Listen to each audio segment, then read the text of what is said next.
ओम शांति। रक्षाबंधन की सभी भाई बहनों को हार्दिक शुभकामनाएं और हम सब भाई बहनों की ओर से बाप दादा को, दीदी दादियों को, सभी वरिष्ठ भाइयों को रक्षाबंधन की हार्दिक हार्दिक शुभकामनाएं। रक्षाबंधन का त्योहार है ही पतित को पावन बनाने की प्रतिज्ञा का त्योहार। इस समय रक्षाबंधन का बड़ा महत्व है। बाबा कहते तुम प्रतिज्ञा करते हो कि बाबा हम कभी पतित नहीं बनेंगे। स्वयं भगवान भी कहते हैं, बच्चे, माया रावण तुम्हारा सबसे बड़ा दुश्मन है, इसलिए पवित्रता की राखी बांधनी है, प्रतिज्ञा करनी है। हे बाबा, भारत को श्रेष्ठाचारी बनाने के लिए हम पवित्र रहेंगे और औरों को भी बनाते रहेंगे। यह राखी बंधन एक दिन की बात नहीं है, यह पिछाड़ी तक अर्थात अंत समय तक चलता रहेगा। प्रतिज्ञा करते रहेंगे। जो यह राखी बांधकर विकारों से अपनी रक्षा करते हैं, वह बाबा कहते सुख धाम में चले जाते हैं। तुम ब्रह्मा कुमार कुमारियां पहले स्वयं को यह राखी बांध पवित्र रहते हो। इस पवित्रता की प्रतिज्ञा का ही यादगार यह जनेऊ, कंगन आदि पहनते हैं। लेकिन यहां तो कंगन आदि पहनने की बात नहीं है, यह तो पावन बनने की प्रतिज्ञा करना है।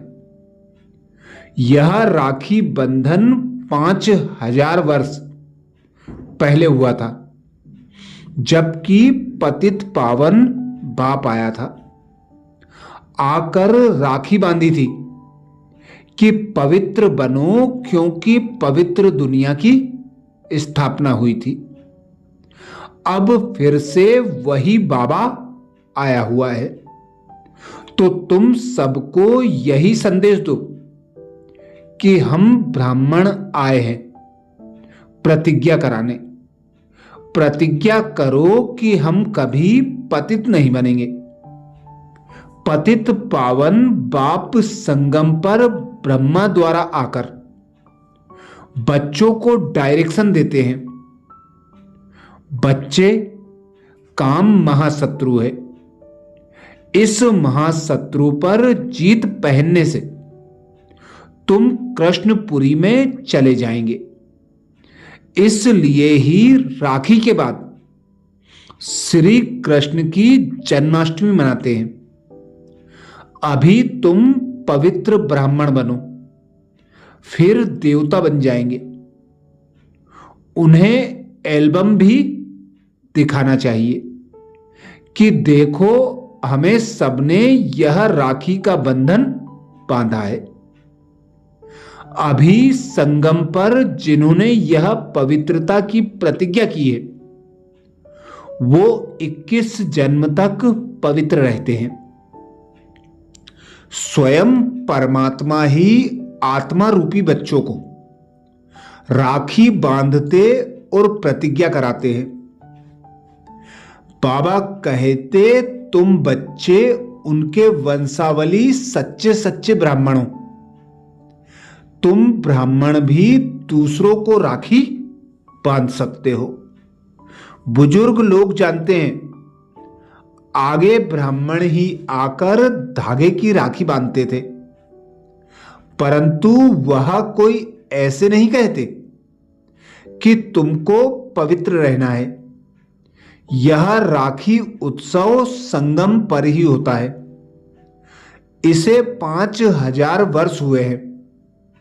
संगम पर बाप ने राखी बांधी, फिर हम सतयुग त्रेता अंत तक पवित्र रहे। फिर भक्ति मार्ग से यह राखी का त्योहार मनाना शुरू हुआ।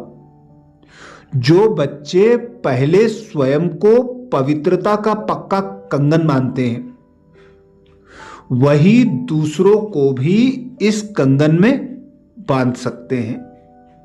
मनसा में भी अपवित्रता के संकल्प ना आए। यह पूरा व्रत लो, तब दूसरों पर आपकी पवित्रता की आकर्षण का प्रभाव पड़ेगा। सिर्फ रीति रस्म मुआफिक संदेश दे करके नहीं जाओ, लेकिन उनका भाग्य बनाकर आओ। वह भाग्य बनाने की इतनी तीव्र प्रेरणा देकर आओ जो आपके पीछे पीछे आकर्षित हो भाग्य बनाने बिना रह न सके। पहले स्वरक्षक बनो, अर्थात शुद्ध संकल्प से स्वयं की रक्षा करो। फिर परिवार के रक्षक बनो, परिवार के प्रति सदा शुभ भावना रखो। कभी किसी के प्रति अशुभ नहीं सोचो। स्वरक्षक परिवार रक्षक ही विश्व रक्षक बन सकते हैं। तो यह 3 धागों का कंगन बांधो, यही सच्ची राखी है। पवित्रता की राखी तो ब्राह्मण बनते ही सबने बांध ली है। अब अपनी अवस्था को एक रस बनाने के लिए साक्षीपन की राखी बांधनी है। यह साक्षीपन की राखी सेवाओं में सफलता दिलाती रहेगी। जितना साक्षी रहेंगे उतना साक्षात्कार मूर्त और साक्षात मूर्त बनेंगे। इसके लिए अभ्यास करो। अभी अभी शरीर का आधार लिया और अभी अभी न्यारे होकर एक बाप के प्यारे बन गए। अर्थात संकल्प बोल कर्म संबंध संपर्क में अंश मात्र की भी अशुद्धि ना हो। मनमत परमत और पर चिंतन से सदा मुक्त रहकर बाबा की श्रीमत पर चलते हुए स्वयं को पवित्र बनाकर औरों को भी पवित्र बनाने की प्रतिज्ञा करानी है। बाबा कहते रक्षा बंधन का त्योहार है ही पतित को पावन बनाने की प्रतिज्ञा का त्योहार। तो इस समय जो संगम युग पर रक्षा बंधन का महत्व है वह कई गुना बढ़ जाता है, क्योंकि एक का पदम गुना प्राप्ति कराने वाला यह श्रेष्ठ संगम का समय है। इस समय जो पवित्रता का व्रत लेते हैं, इस अंतिम जन्म में जो पवित्र बनते हैं, वे 21 जन्मों तक स्वतः और सहज पवित्र रहेंगे। सतयुग त्रेता युग में राज्य भाग्य प्राप्त करेंगे, अर्थात नर से नारायण बनकर श्री कृष्ण की दुनिया में जाएंगे। अच्छा, ओम शांति।